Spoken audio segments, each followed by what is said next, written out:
Hey everyone, this week's Clear the Clutter with Christine. We are talking about getting your drawers organized.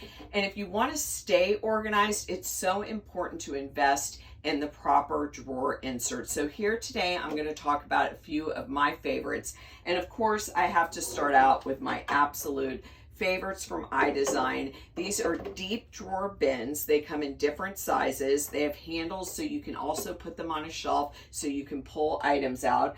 I use these all the time in kitchens and bathrooms, so they are definitely a favorite. These are for shallow drawers. They come in a gazillion different sizes. I like to put these together like a puzzle. I measure the drawer and then I get what I need that will fit my needs. So these are definitely a favorite, also from iDesign.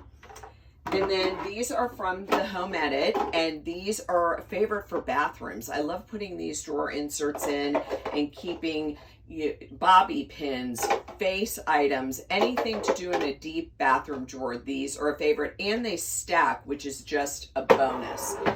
And last but definitely not least are the expandable drawer dividers, also from iDesign. These are expandable, so they fit multiple different drawers. They also come in different heights, so if you have a shallow drawer and not a deep drawer, these work great. They divide clothing, kitchen items, pots and pans, so multiple areas in the home, and that they are adjustable makes them the perfect drawer organizer. So stay tuned for more Clear the Clutter with Christine tips next week, and I'll see you later.